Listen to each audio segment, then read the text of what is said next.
ሰላም ጤና ይስጥልን የተወደዳችሁ የምናለሽ መቲ ፕሮግራማችን ተከታታዮች የዛሬው ምናለሽ መቲ የዜና ዝግጅታችን አሁን ተጀምሯል። እኔም ታሰቢያ ቅጸላ ደረጀ ሀብቶልና ቴክኒሻን ባለሙያዎች መረጃውን ይዘን ወደ እናንተ መተናል። ዛሬ በኢትዮጵያን አቆጣጠር ህዳር 3 2018 ዓ.ም ነው። አብራችን ቆዩ።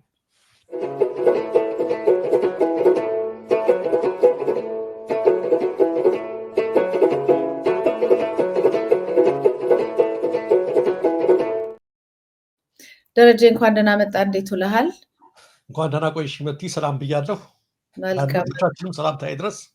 አዎ ደርሷል። ያው እንግዲህ የአየሩ ዛሬ አንዳንድ ነገሮችን እያስተናገደ ነው። የጦርነቱ ጉዳይ፣ የጎረቤት ሀገራት በእኛ ላይ ያላቸው መተባበር እና ኢትዮጵያን ለማጥቃት የሚደረጉ እንቅስቃሴዎች እንደዚሁም የኑሮ ውድነት የመሳሰሉትን ጨምሮ እንግዲህ የኢትዮጵያ ጉዳይ ስንከታተል የቆየ ነው። ወደ ዜናዎች እንሂድ። አመሰግናለሁ መቲ። እንግዲህ በቅድሚያ እስኪ ከወደ አፋር ክልል እንጀምርና በአፋር ክልል እየተደረገ ያለ ሰልፍ ዛሬ ዕለት እንደቀጠለ ነው።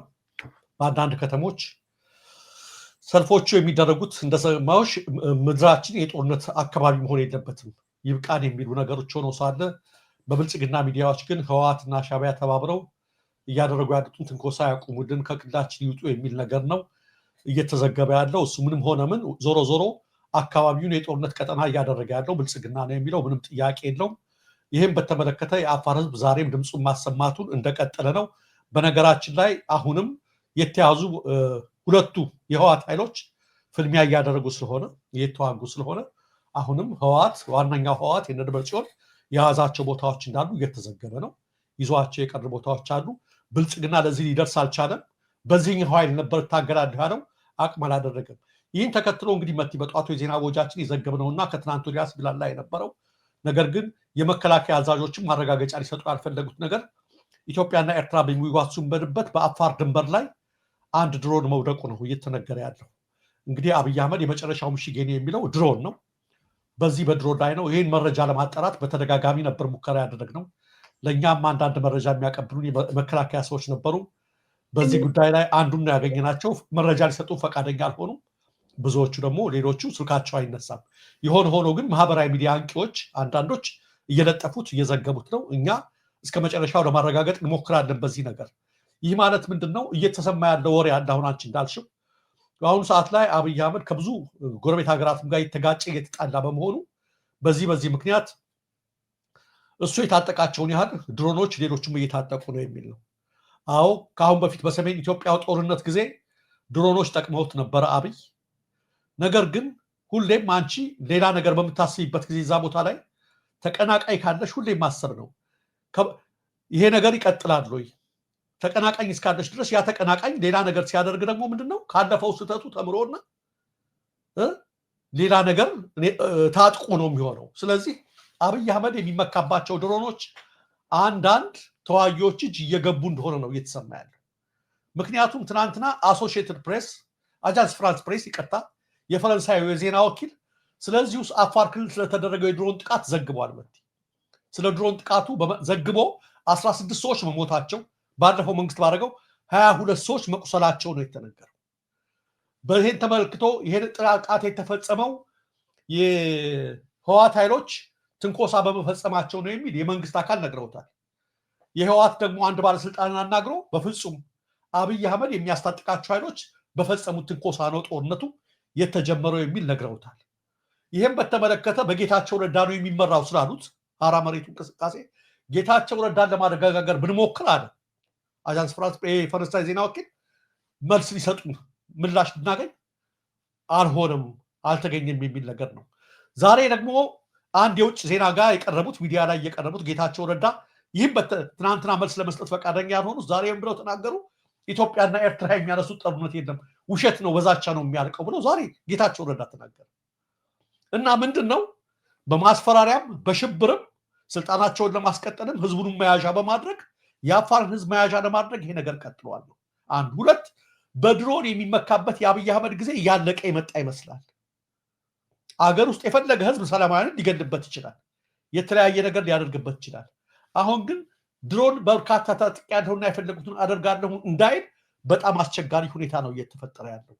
ለምሳሌ በባህር ኃይል በኩል ያለውን እንቅስቃሴ ቀይ ባህር የሚለውን ተከትሎ ዛሬ የወጣውን ዜና ራሱ አዲስ ስታንዳርድ የዘገበውን እንመልከት። ግብፅና ሳውዲ አረቢያ በቀይ ባህር ላይ በጅቡቲ በሱዳን እንቅስቃሴ እየጀመሩ ነው። የባህር ኃይል እንቅስቃሴ ነው በጋራ እና ሌሎችም ሰፊ ፕሮጀክቶችን እያደረጉ ነው። ቴክኒሻናችን ያሳይልናል ዜናውንም የነሱንም ጦሮች ማለት ነው። በጅቡቲና ተመልከች እንደዚህ ገብተዋል አለች። ዜናዋ ምንትን ሃይላይቷ ከላይ ነበረች የሆነች የተጻፈች ነገርና በዚህ እየጀመሩ ነው ያለው ቀይ ባህር ላይ። ይሄም እንግዲህ ተመልከችው እንግዲህ አሪስታን አሁን የዘገበው ነው ከአንድ ሰዓት በፊት ነው። ቤት ላይ ነው እያደረጉ ያሉት የናቫል ድሪል በሬድ ሲ በቀይ ባህር ላይ ግብፅና ሳውዲ አረቢያ በማን ላይ ኢንቮልቭ ሱዳንና ጅቡቲ ኤንድ አዘር ሪጂናል ፓርትነርስ አሉበት። በዚህ ሁኔታ ላይ ትናንት ምን ዜና ዘገብን መቲ? ግብፅ የወደብ ግንባታን ጀምሮ ሰፊ ፕሮጀክት በጅቡቲ ልታካሄድ ነው የሚል ነገር ትናንትና ተናግረናል። ስምምነት ተፈራረሙ የሚለው አጠቃላይ የሆነ ያለው ነገር የምስራቅ አፍሪካ አካባቢ ግብፅ መሪ ተዋናይ እየሆነች መጥታለች። ባለፈው ጊዜ ሶማሊያ ገብታለች፣ የጦር ሰፈር ተሰጥቷታል። ግብፅ እስከ መለስ ዜናዊ ድረስ እግሯን ወደዚህ አላመጣችም ነበር። አጠቃላይ ዙሪያውን ግብፅ በተለይ ከህዳሴ ግድቡ ጋር ተያይዞ ኢትዮጵያ ጋር ያላት ጠላትነት የሚታወቅ ነው።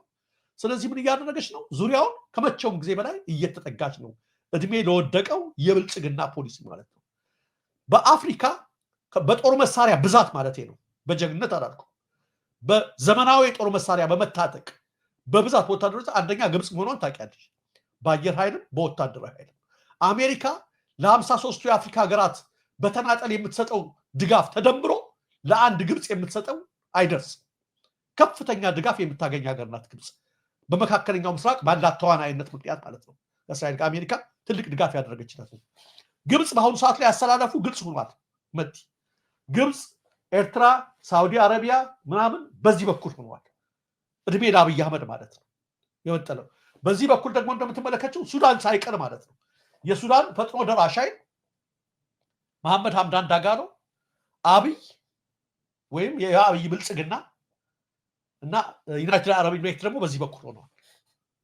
አሰላለፉ ራሱ የሚያስታውቅ ነገር ነው። ዛሬ ምን ብሎ ተናገረ ነው የሚባለው? ሐምዳን ዳጋሎ የብልጽግና ካድሬዎች የሚያንሸራሽሩት ኢትዮጵያ የምታደርገውን የቀይ ባህር ተጠቃሚነት ትደግፋለሁ አለ ብለው ተደስተዋል። ተመልከች፣ ይሄ እኮ ሐምዳን ዳጋሎ ጦር እኮ አማጺ ነው። አማጺው ድጋፍ አደረገልን ብሎ የሚደሰት የብልጽግና ፓርቲ ነው ያለው። ከአማጺው ጋር ነው መተባበር የሚያስፈልገው፣ ከመንግስቱ ጋር ነው መተባበር ያለብሽ። ይሄ ለሌሎች ሀገሮች ስጋት ስለሆነ ዛሬ እነ ጅቡቲ እነ ሱዳን ሳይቀሩ ከኛ ሁሉ ነገር የሚገባላት ጅቡቲ ሳይቀር መኪናዎቻችን እያንከራተተች መጨረሻ ላይ ይሄው አካባቢውን ሰጠቻቸው ማለት ነው። ይሄ የወደቀው የዲፕሎማሲ ውድቀት የሚያመላክት ነውና አጠቃላይ ያለው ነገር ያ ነው። ድሮን ወድቋል የሚባል ነገር አለ። እሱን እያጣራ ነው እንገኛለን። ይህ ነገር ከሆነ የብልጽግና የመጨረሻ ሁኔታ በጣም አስጊ ነገር ነው የሚሆነው ነው። በኢኮኖሚው ረገድ ሪፖርተር ይዞት የወጣ አንድ ዘገባ አለ። ወደዛ ስናመራ ተመልካቹ መቲ እስኪ ሪፖርተርን ዛሬ ይዞት የወጣውን አሳይልን ቴክኒሻናችን።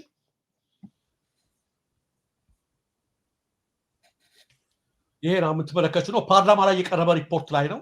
ሪፖርተር ጋዜጠኞች ነበሩ። ውሎና አዳራቸውን ጎዳና ላይ የሚያደርጉ ዜጎች ቁጥራቸው እየጨመረ መሆኑ ተገለጸ። ሚራክሉ እድገታችን ያመጣው ይሄ ነው። ሚራክል ማለት የሚባል እድገት ነው እያስመዘገብን ነው የሚለው። ይኸውና ውጤቱ በፕሮፓጋንዳ የሚሸፈን አይደለም። የኢትዮጵያ ድህነት እኔ የፈራሁት መቲ ይሄ ነገር ይሄን ርዕስ አይተው ውጭ እኮ የሚያድሩት የኮሪደር ልማቱን ለማድነቅ ነው እንዳይሉ ነበር የፈራሁት። ምክንያቱም አይሉም አይባልም እነሱ ይላሉ ነው። ግን እውነታው ይሄ ነው የተመለከተው ነው። እና አብይ አህመድ አደግን እያሉ በስራ ሰዓት ውስጥ ቤተክርስቲያንና መስጊድ የሚያሳልፍ የመንግስት ሰራተኛ ምሳ መብላት አቅቶት ያፈሩት ማለት ነው። ከዛ ባሻገር ደግሞ እንደምትመለከቱው ጎዳና ላይ የጎዳና ተዳዳሪ እያፈራ ድህነት እየጨመረ ያው በጦርነት የሚማገደው ስደት የሚሄደው በየቀኑ ሰሞኑን ያሳየ ነው። በየመን በምን እያቆራረጠ እነሱማ ባይሄዱ ኖሮ ጎዳና ሁሉ ተጨናንቆ ነበረ። ውጭ በሚያል ያ ሁሉ ተቀንሶ አሁን እንኳን አገር ውስጥ ያለው ጎዳና በጎዳና ተዳዳሪዎች እየተጨነቀ እየጨመረ መጥቷል። ፓርላማ ላይ ነው የተነገረው። ለሪፖርተሮች ሰግቼላቸዋለሁ። ካሁን ባንክም ስለተለያየ ነገርም ተመሳሳይ ዜና ሲያቀርቡ ታግደው ሁሉ ነበር። ፓርላማ እንዳይገቡ ቀርቦባቸው ነበር። እርግጠኛ ነኝ ይሄ ዜና መውጣቱን ተከትሎ ችግር ይፈጥርባቸዋል ሪፖርተር ላይ የሚል ስጋት አለብኝ። እስኪ ብዙ ተናገርኩ መሰል። ወደ ሌሎቹ መረጃ ከመሄዴ በፊት መልካም ያው እንዳልከው ነው። ከዚህ በፊት ሪፖርተር ማስጠንቀቂያ ትስቶ ነበር። ወደ ፓርላማ ውስጥ ገብቶ ሪፖርት እንዳያደርግም ተአግዶ ነበር። አሁን ደግሞ ምን ይሆናል የሚለውን ታውቃለህ። ያው ብዙዎቹ ተዘግተዋል። እንደምንም ብለው ትንሽ ናቸው የቀሩት እንጂ ብዙዎቹ ሚዲያ ድርጅቶች፣ ሲቪክ ተቋማት ተዘግተዋል ጠቅላላ። እኔ ግን እዚህ እንትን ላይ ጎዳና የሚለው ነገር አንደኛ በደንብ መረጋገጥ ያለበት ይሄ ውሎና አደራቸው ጎዳና ላይ የሚያድሩ ዜጎች ቁጥራቸው እየጨመረ መሆኑ ተገለጸ የሚለው አንዳንዶቹ በተወሰነ ደረጃ ወጥተው በደንብ የምናውቃቸው የተናገሩት ምንድነው በኮሪደር ልማቱ የተባረሩ ቤት ያጡና ቤት ያልተሰጣቸው ናቸው። ተመልሰው ወደዛ አካባቢ እየሄዱ እዛ እንኳን ማንም እዛ ጥበቃም ስላለ ምንም ስላለ ችግር ሊሆን ይችላል። ወደ ሌላ ቦታ ላይ የተዘዋወሩ ሆምለስ ሆነው ይኖራሉ።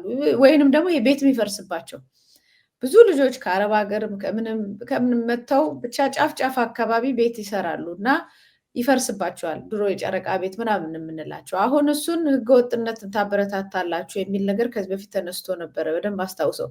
እኔ ሁልጊዜ ቤቱ ስለመፍረሱ ብዙ መረጃ ያው ዘገባውን እሰራለሁ፣ እከራከራለሁ። ምክንያቱም ቤቱን ገዝተው ካደሱ በኋላ ገንዘብ ክፈሉ ይባላሉ፣ ካርታ አውጡ ይባላሉ፣ የአየር የምናምን ከዛ ለአካባቢው ማልማት ገንዘብ አዋጡ ይባላሉ፣ መንገድ ስሩ ይባላሉ። ይህን ሁሉ ካደረገ በኋላ መንግስት የሆነ ጊዜ ላይ አድብቶ ህገወጥ ናችሁ ብሎ ይጥላቸዋል። እኔ እኮ ምድሪቷ ማን ባለቤት ሆኖ እንደ ልቡ የሚያዝባት ማን ደግሞ ዜጋ ሆኖ ምንም የሌለው አካል በቃ የት ሂደህ ኑር እንደሚባል አላውቅም። አሁን ገንዘብ የሌለው አካል መሬት የሌለው ሰው ቤት መሬት የመንግስት ነው የተባለው ያው በዋናነት እየሸጠ በደንብ ሊጠቀምበት ስለፈለገ ነው። ግን እሺ አንድ ዜጋ ቤት መስራት አይችልም፣ መከራየት አይችልም፣ ምንም ነገር ገንዘብ የለውም። ግን እዛች ሀገር በመወለዱ ባለ ድርሻ ነው። ከዛ ጫፍ ላይ ሰው የማይኖርበት አካባቢ ጫፍ ላይ ሄዶ ላስቲክ ነገር እንደዚህ አድርጎ እዛች ላይ መኖር ይጀምራል። በድሮ ጊዜ በቀዳማዊ ኃይለ ሥላሴ ጊዜ ይመስለኛል ሚስማር ማታ ይመታሉ። ሚስማር ማታ መተካደርክ ያው ይጸናል በንጋታው። ምክንያቱም በቃ ተወት የትስ ትጣላለህ።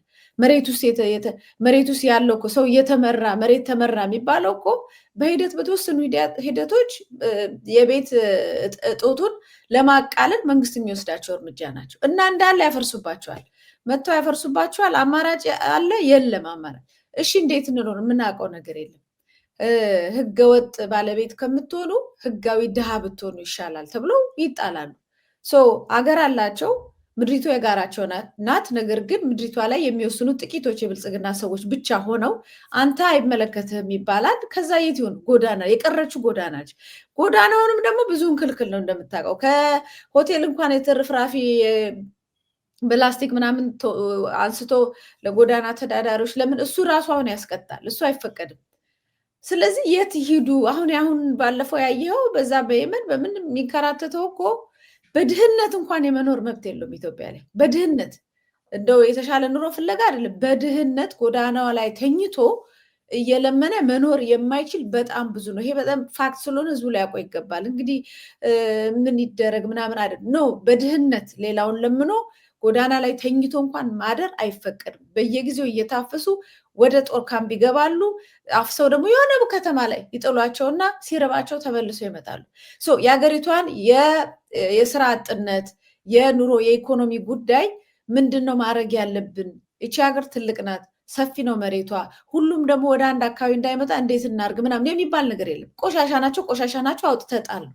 ሶሉሽን የሚባል የለም፣ መፍትሄ የለም። እና አሁን እነዚህ ያየሃቸው ውስጥ በጣም ብዙዎቹ በኮሪደር ልማት አካባቢያቸው ተወስዶ ንብረታቸው እድሳት ተደርጎለት አካባቢው ሌላ ነገር ጥሩ ነገር ተሰርቶበት በከፍተኛ ገንዘብ ለባለ ሀብቶች ተሽጦ እነሱ ጎዳና ላይ እየለመኑ ይኖራሉ ማለት ነው። ይሄ ነው። ወደዛ የሚመጡትም የሚበሉት ስለሌለ ተሯሩጠው መነገድ አይችሉ፣ ተሸክመው ማደር አይችሉ። ስለዚህ ጎዳና ላይ ነው እና ይሄ ስራዬ ተብሎ የታቀደ ነገር ነው። አሁን ችግሩ መንግስት ማየት አይፈልግም ጎዳና ላይ እነሱን ማየት አይፈልግም። ስለዚህ ምን ያደርጋቸዋል ነው ጥያቄው።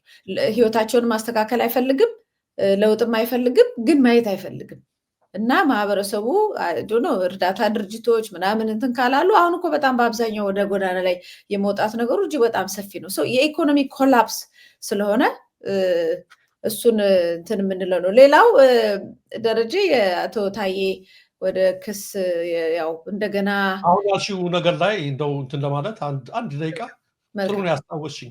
ያውም ይሄ ጎዳና ቁጥር የጨመረው አንቺ እንዳልሽኝ ከጎዳና ላይ እያፈሷቸው ቅድም ያልሻት ሆቴሎች ምግብ እንዳሰጡ ብለው እየከለከሉ ሰው ጎዳና ላይ እንዳይበዛ ሆቴሎችን ሁሉ ከልክለው ይሄን ሁሉ አድርገው ነው የጨመረው የሚለውን ለማስታወስ ነው። ያውም እነሱ ከጎዳና ያፈሱ ምን እያደረጉ ያጋዙ ያንደባለ ሁኔታ ላይ አሁንም ግን የሚታየው አሃዝ በጣም እየጨመረ ነው። እንደዚህ እንኳን አድርገው አልቻሉትም የሚለው ነው። እሺ መት ይቀጥል። ያው እንደው አብዛኛው ህዝብ እንደው በደህና ጊዜ ቤት ያለው ምን ያለው እነሱንም እኮ ሊያስወጡት ነው እኮ ቤት በነገር ላይ አከራይተው ብዙ አቅመ ደካሞች ቤት ትርፍ ቤት አንዲት ክፍል ምናምን ካለች አከራይተው የሚተዳደሩበት ነገር እሱም አሁን እየተከለከለ ነው። መንግስት ነው የሚያዝበት፣ ብዙ ነገር መንግስት ነው የሚያዝበት እና በጣም ውስብስብ ደረጃ ላይ ደርሷል። ቤት መከራየት ማህበረሰቡ አይችልም። ከዚህ በኋላ ያለው ራሱ እንደምንም ያለ ነው እንጂ እኔ በጣም ብዙ ህዝብ ችግር ላይ ይሄ ገጠር ውስጥ አሁን በየአንዳንድ ቪዲዮዎች ይወጣሉ የምታያቸው ገጠር ውስጥ ያለው ማህበረሰብ ማቶ በቃ በሩ ተዘግቶ ማንም አያየውም። እዛው በረሃብ ነው የሚሞተው። እኔ በየጊዜው የምለጥፋቸው የመልእክተኛው ባላደራው ደግሞ ሌሎች ሴቶችም ተጨምረዋል። የማስተር አብነት እነዚህን ሁሉ ቪዲዮዎች ሲተመልከት በየቀኑ እንደዚህ አይነት በረሃብ በሞትና በህይወትና በሞት መካከል ያሉ እናቶች ናቸው ቤት ውስጥ ተዘግቶባቸው የምናገኘው። እነሱንም እነሱ ስለቀረጿቸው ስለደረሱላቸው አብዛኛው ማህበረሰብ ገጠር ውስጥም እንደዚህ አይነት ጉስቁልና ውስጥ ነው ያለው። ግን የተካደ ጉስቁልና ስለሆነ እኔ መቼም ለኢትዮጵያ የሚያዝን ኃይል ወደፊት ካልመጣልን እና ለውጥ ካልመጣ በጣም እኔ እንጃ በጣም ብዙ ክራይሲስ ነው ያለው። መረጃውን ይዘው ሊሆን ይችላል። አቶ ታዬ ደንዳ ከቀረቡባቸው 3 ክሶች በሁለቱ ነፃ ሲወጡ በአንደኛው ጥፋተኛ ተባሉ የሚል መረጃ ወጥቷል። አቶ ታዬ እንግዲህ በተደጋጋሚ የሰላም ሚኒስትር በነበሩበት ጊዜ እንደዚሁም በሚናገሯቸው በሚጠይቋቸው አንዳንድ ጥያቄዎች ወደ እስር ቤት በጣም ብዙ ጉስቁልናና መከራ ከፍለዋል። ከዛ በኋላ ከተፈቱ በኋላ በስንተኛው በ4ኛው ቀን ነው ምናምን ድንገት እንደገና አግተው በህገ ወጥ መንገድ አግተው ወስደው የአጋች መንግስት ነው የሚለው ለመናገር ታግተው ከሄዱ በኋላ ከዛ እንደገና መልሰው ወደ እስር ቤት መግባታቸው ታውቋል ማለት ነው። ከዛ እንግዲህ ፍርድ ቤቱ ያው በሁለቱ ነፃ አድርጌያለሁ ብሏል። በአንዱ እንደገና ቀጠሮ ተሰጥቷል ማለት ነው። ያንን ውጤት የምንከታተል ይሆናል። እንደዚህ አይነት ሰዎች ብዙ ናቸው። አቶ ታዬ ደንዳ ለየት የሚያደርጋቸው ማንንም ሳይፈሩ ጠቅላይ ሚኒስትሩም ከንቲባዋን መጥተው ይፈርም እንትን ይበሉልኝ ምስክርነት ይስጡ እነሱ መቅረብ አለባቸው የሚል ጠንካራ ነገሮችን ጥያቄዎችን ተነስቶ ነበረ። ነገር ግን እስካሁን ድረስ ማንም ዞር ብሎ የሚያያቸው የለም። በህገወጥ መንገድ ከታፈኑ በኋላ ለሁለተኛ ጊዜ ከገቡ በኋላ አሁን ያለው ዜና ይሆናል። እንግዲህ አቶ ታዬ ነፃ የተባሉባቸው ክሶች ከጠላት ጋር ማበር እና የሀገር መከላከያ ሰራዊትን ለመምታት ዝግጅት አድርገዋል የሚሉ 2 ከባድ ክሶች ናቸው እና በወቅቱ በነገር ላይ እሳቸው በተከሰሱበት ጊዜ እንደዚህ አይነት ክሶች አልነበሩም። በመጀመሪያው ላይ ይህ አሁን የመጣ ነው። በፊት ያው ማንም ሰው እንደዚህ አይነት መንግስትን በወንጀል በቃ ጠየቁት። ሲጠይቁት አሁን ምን አለ? ከጠላት ጋር ማበር። እቺ ደግሞ አዲስ ነች። ያው ሰሞኑን ሁላችንም እንደሚሉት ከጠላት ጋር ማበር እና መከላከያውን እንትን ማለት በሚል ተሻሽሎ የመጣ ክስ ይመስለኛል። ለሁለተኛ ጊዜ ሲያስሯቸው በዛ ነፃ ሆኗል። እንግዲህ መጨረሻውን የምንከታተል ይሆናል። ደረጀ በፍትህ ላይ እንዳላገጡ ያላገጡባት ፍትህ ታላግጥባቸዋለች። ስስቅ ነበረ ቅድም በጣም ነው የሳኩት እየተመለከትኩት ማለት ነው። ደግሞ አጋጣሚ ሆነው ምን ተገጣጠመብኝ መሰለሽ? የአቶ ታዬን ዜና ከማየቴ በፊት ሽጉጥ እየተኮሰ ሻሸመኔ ላይ ሰርግ ላይ አንድ ልጅ በመስኮት ወጥቶ እየበጠበጠ ባለ ጊዜ ነውና አቶ ታዬ ተከላከሉ የተባሉበትን ሙሲጊን ሳይው ጦር መሳሪያ ሽጉጥ መታጠቃቸው የሚለው ነው የባለፈው ማለት ነው የተፈሱበት በዋስ እና አቶ ታዬ ሰላም ሚኒስትር ነበሩ።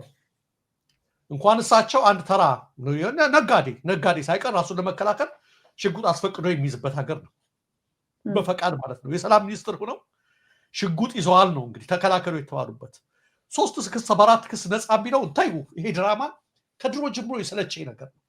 መታሰቢያ ዳሾች ሲፈልጉ 5 ክስ ይመሰርቱና ፍርድ ቤቱን ፍትሃዊ ለማስመሰል በአራቱ ነፃ ሆነች አንዱ ተከላካይ ማለት አሁን የተቀጠረው ቀጠሮ አይተሽ ከሆነ የታየ ደንዳ ለመከራከር አይደለም የቅጣት አስተያየት ለመቀበል ነው የሚለው ተፈርዶባቸዋል። በቃ ይፈርዱባቸው ነው።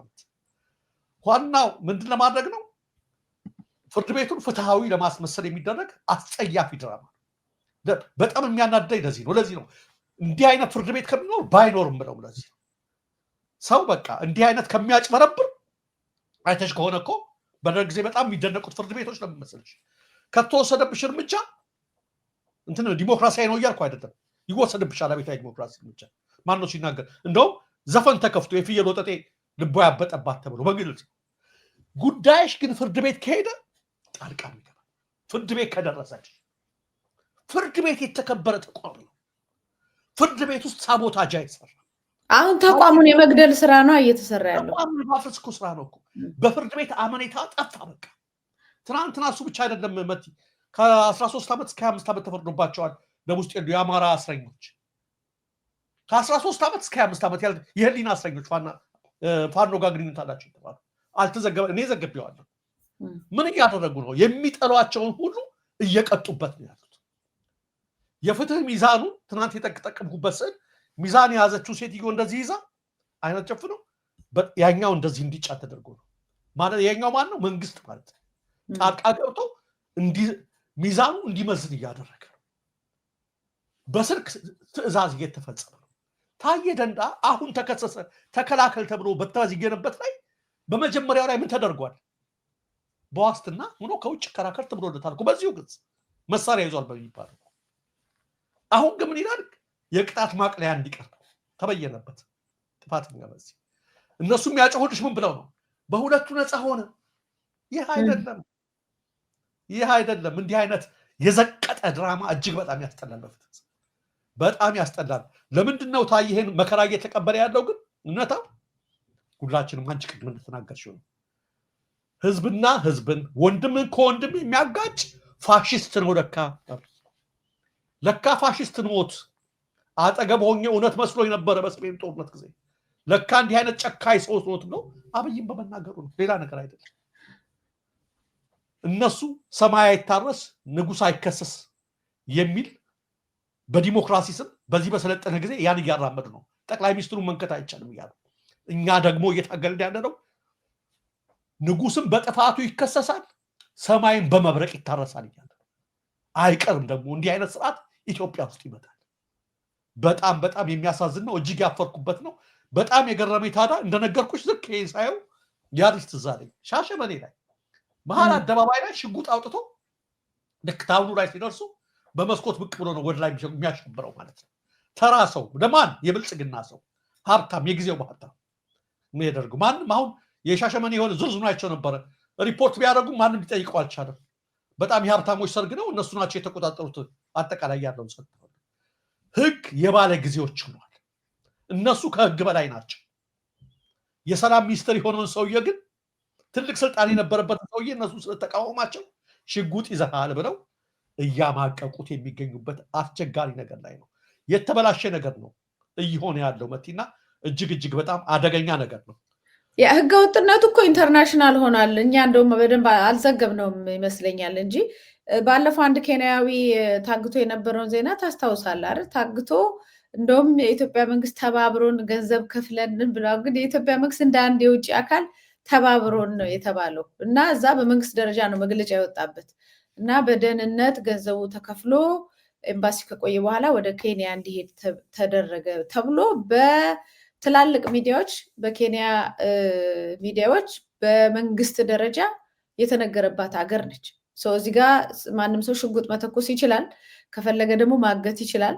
መንግስት እዛ ውስጥ የለሁበትም ከማለት ውጭ አንዳንዱ ደግሞ የብር ማሸጋገሩንና ነፃ የማውጣቱ ላይ ይተባበርና ከዛ በኋላ በቃ ይቺ ናት ኢትዮጵያ ተብሎ ትቀመጣለህ። በቃ ህግ የሌለበትም ካልክ በኋላ ደግሞ እንደገና የሚፈልጉትን ሰዎች ደግሞ አድነው ሽጉጥ ይዘሃል እንትን ይዘሃል ብለው ደግሞ በእንደዚህ ታየደና የተፈቀደላቸው ናቸው። የመንግስት ኦፊሻል ናቸው።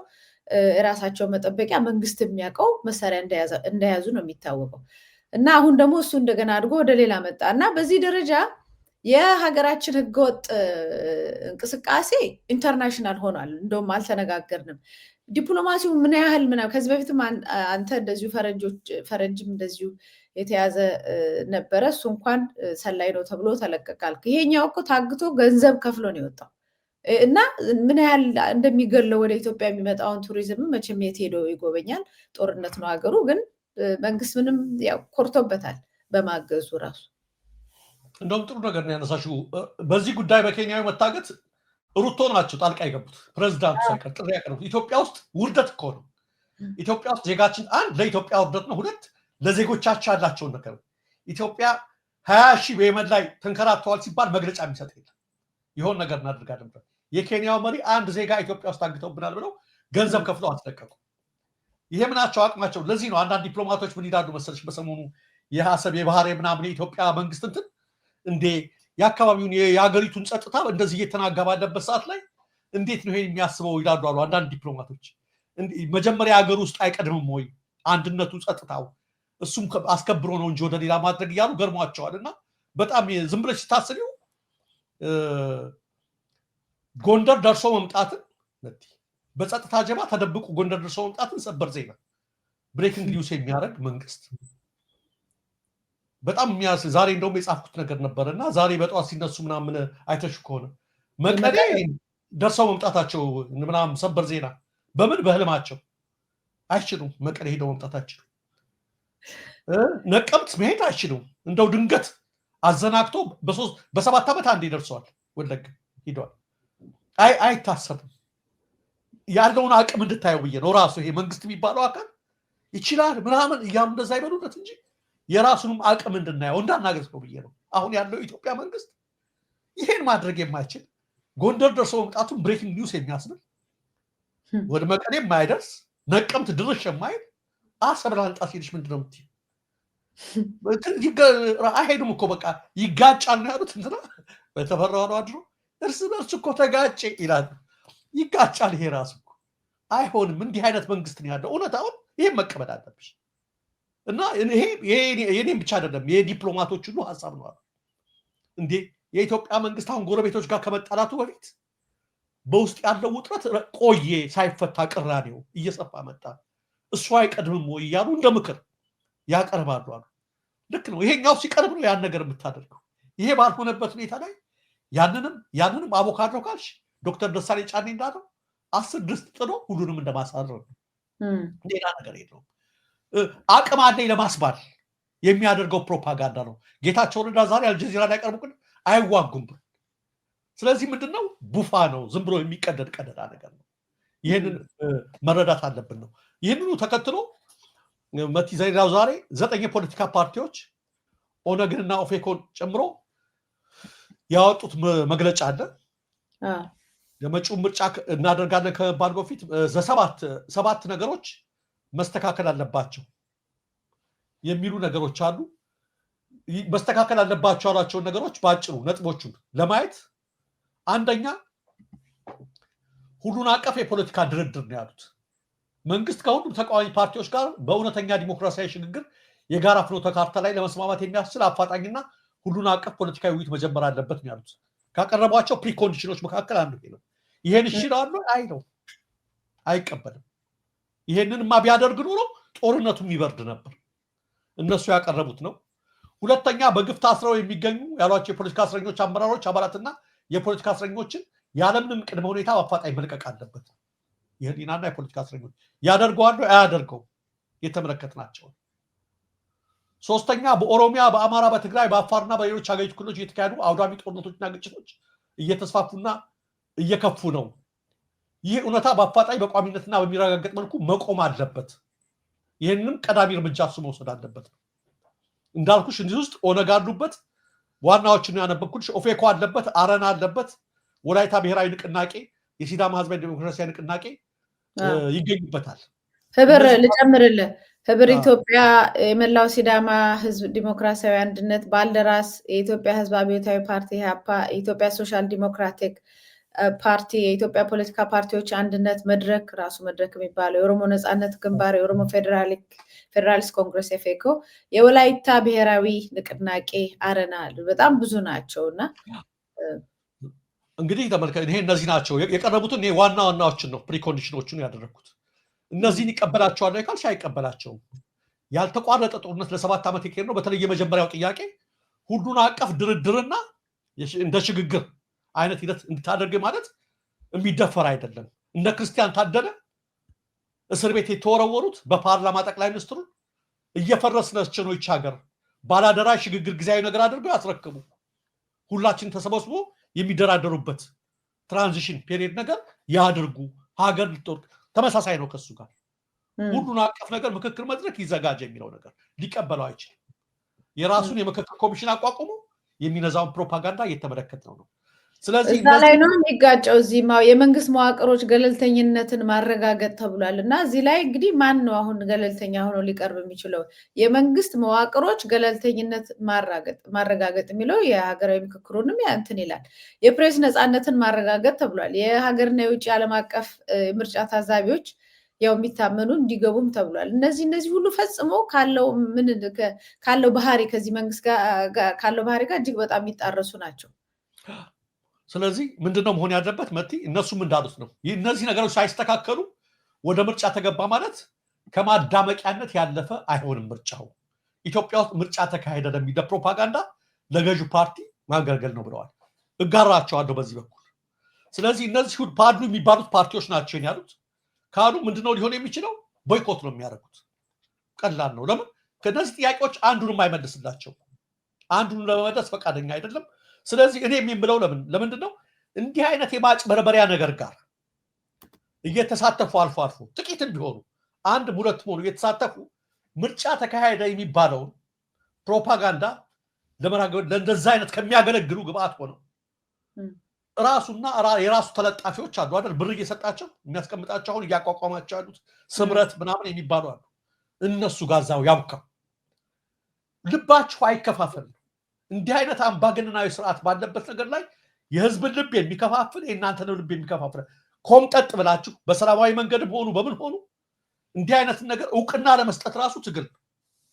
ለዚህ አይነት ምርጫ፣ ለውሸት ምርጫ እንደ ሚኒስትሪ ውጤት 99.9% ለሚገኝበት ምርጫ አብሮ ማጋፈል የታሪክም ተጠያቂ መሆን ምንም አታገኙ።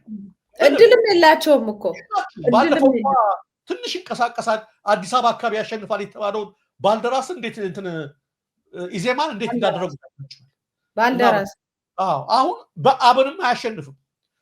ምንም አንድ ወንበር አያገኙም። አሁንም ኢዜማም አያገኙም፣ እነ ባልደራስም አያገኙም። ለምን? ኢቭን እንኳ ትንሽ እንቅስቃሴ ያደርጋሉ የሚባለውን እንኳ ራሳቸው ነው የሚቆጣጠሩት ሁሉን ነገር። የሚፈልገው አብይ ምን አድርጎ ነው? አይ እነሱ ራሱ ይፈልጋሉ ወይ ነው። አሁን አሸነፈ በኋላ ቢገቡም አያገኙም ብዬ ነው። ቢገቡም ካገኘ በኋላ ምንድነው የሚያደርግላችሁ መሰለህ? አንድ ወንበር አላገኛችሁ፣ ነገር ግን አንድ ወንበር እንድገቡ ሚኒስትር ላይ ወይም አሁን እንኳን ሚኒስቴር አይሰጣችሁ፣ ወረዳ ላይ አንዳንድ ሹመት እንሰጣቸዋለን። ተመልከቱኛል። እነ ፕሮፌሰር ብርሃኑ ነጋን፣ እነ በለጠ ሞላን፣ ዶክተር በለጠን፣ እነ ቀጀላ መርዳሳን እንደኛ አይነት መንግስት አለ። እንደዚህ እያለ መተረቻ ነው የሚያደርጋቸው በየስብሰባ። አንድ ሰው ወረዳ ላይ ሊሾምላችሁ ይችላል በይሁንታ። በተረፈ ምንም ነገር አታመጡ፣ ምንም ነገር አታገኙም። እንደው ሰው እንኳን ቢኖራችሁ ማለት ነው። ስለዚህ ከነ ክብራችሁ ትግላችሁን በአንድ ቦታ ላይ አድርጋችሁ ልባችሁ እንዳይታወቅ አድርጋችሁ በአንድ ቦታ ላይ አጠንክራችሁ ለውጥ የሚመጣበት ነገር ላይ ብታተኩሩ ነው የሚሻለው። ያቀረባችኋቸው ፕሪኮንዲሽን ጥያቄዎች እንስማማለን። ጥሩ ጥያቄዎች ናቸው፣ ተገቢና መመለስ ያለባቸው ናቸው። አሁን ያለው አገዛዝ ግን አንዱንም አይመልሳቸውም። አንዱን ካልተመለሰ ደግሞ እናንተ ሌላውን እቅድ ማቀድ አለባችሁ። ፕላን ቢ ማዘጋጀት አለባችሁ ማለት ነው። መልካም። ሌላ መረጃዎች አሉ ወይስ? ሌላ መረጃ ከዚሁ ከኔ አካባቢ ከኔዘርላንድ ነው። መረሳት የሌለበትና ማንቶ ነገር ወደ መጨረሻ ያደረግነውም ለዚህ ነው። የአርሲ ጉዳይ ልንቶ የሚገባ አይደለም። በተደጋጋሚ የምንልበት ነገር ነው። የአሜሪካ ኢትዮጵያን የዜጎች ምክር ቤት እና ኢፓክ ሁሉ ጠንካራ መግለጫ ነው ያወጡት። በአሜሪካ በኒውዮርክ ሊቃነ ጳጳስ እና ዶክተር አቡነ ጴጥሮስ ያወጡትና ያቀረቡትን ጥሪ በመቀበል ለኮንግረስ አባላት ጥሪ አቅርበዋል። አቡነ ጴጥሮስ እሱን ሁሉ አድርገው መግለጫ አውጥተዋል። በጣም አውግዘውታል። ገለልተኛ አካላት አሁንም እንዲቋቋም ምርመራ እንዲደረግ ጥሪ እያቀረቡ ነው። አጥፊዎች ለህግ ይቅረቡ እያሉ ነው። በዚህ እኔ በምኖርበት በኔዘርላንድ ሀገርም አንድ የፓርላማ አባል ለፓርላማ ጥያቄ አቅርበዋል። ይህም በተመለከተ ማለት ነው። ባጭነች ዜናዋ በኔዘርላንድ ሀገር የኒው ሶሻል ኮንትራት ፓርቲ አባሉና የፓርላማ ተመራጩ ሚስተር ኢሳ ካራማን በኢትዮጵያ በአርሲ ኦርቶዶክሳውያን ላይ እየደረሰ ያለውን ጭፍጨፋ አስመልክቶ ለሀገሪቱ ምክር ቤት በደብዳቤ ጠይቀዋል ውይይት እንዲደረግበት።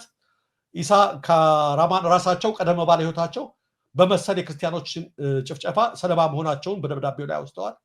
ኢሳ ካራማን ከሶሪያ ክርስቲያን ቤተሰቦች እንደተወለዱና ቤተሰቦቻቸው በአክራሪዎች ግፍ እንደደረሰባቸው በመጥቀስ ያን ተከትሎ በልጅነታቸው በሃይማኖታቸው ምክንያት ስደትን የቀመሱ ፖለቲከኛ መሆናቸውን ተናግረዋል።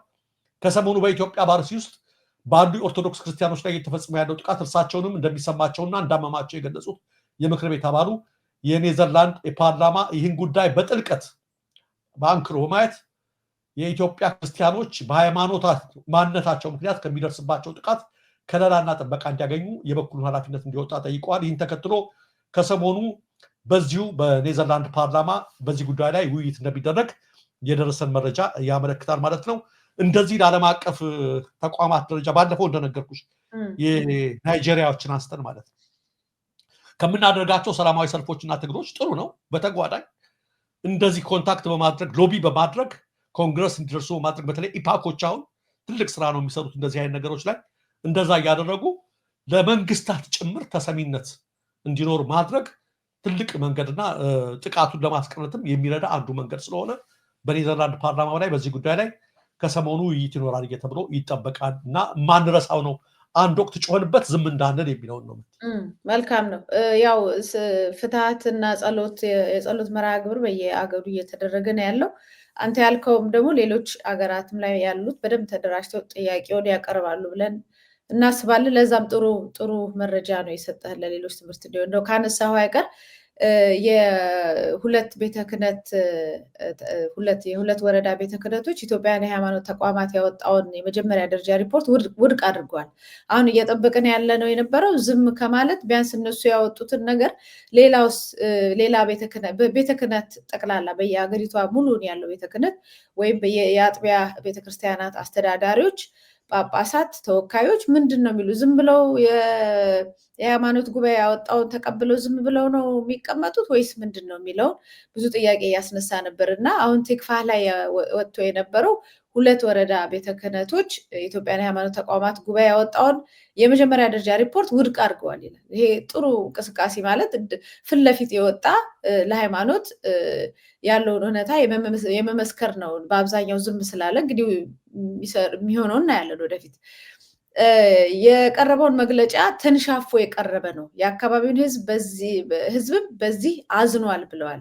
የኢትዮጵያ ሃይማኖት ተቋማት ጉባኤ አጣሪ ኮሚቴ በአርሲ ዞን ጉና፣ ሸርካ እና ሌሎችም አካባቢዎች የሆነውን ነገር ነው እንግዲህ ባለፈው እንደውም አሁን ትላንትና አካባቢ ደግሞ ጭራሽ ተወሳስቦ ከዚህ በፊት ይሄ ሃይማኖት ተኮር አይደለም ብሔር ተኮርም አይደለም ብለው ሁሉንም ሃይማኖት አሉበት እዛ ውስጥ ግድያ ውስጥ አሉበት ለማለት ሁሉንም ለመጨማመር ሞክረው ነበረ። ከዛ በኋላ የመጀመሪያው መግለጫ ትዝ ይል እንደሆን ሸኔ እና ፋኖ ሸኔ ወይም ፋኖ ነው የሚለው እንደዛ ነው ያየሁት መረጃ ወይም ነው የሚለው። አሁን ደግሞ ሙሉ በሙሉ ወደ ፋኖ አስጠግተው ያቀረቡበትንም ነገር አይተን በጣም ገርሞናል።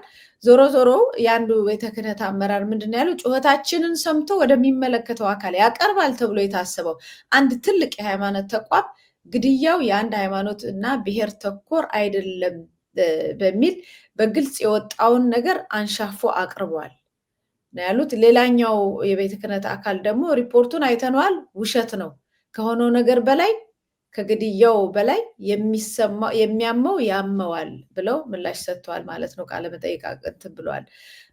ይሄ ነው እንግዲህ። ሌሎች መረጃዎችም አሉ፣ ግን ጊዜያችንን ባጭሩ ስለሆነ በኋላ በሌላ መርሃ ግብር በኤምኤስም በተለያዩ ቦታዎች ላይ መረጃዎችን ስለሚያገኙ በዚህ እንፈጽም። ደረጀ እሺ ጨርሰናል። መልካም አመሰግናለሁ። አድማጭ ተመልካቾቻችን የዛሬው የምናለሽ መቲ ዜናዎች ፕሮግራም በዚህ ተፈጽሟል። እኔ መታሰቢያ ቀጸላ ድርጅ ሀብተወልድ ከቴክኒሻን ባለሙያዎች ጋራ ከእናንተ ጋር ቆይታ አድርገናል። ዳግም እስከምንገናኝ ሰላም ቆዩ።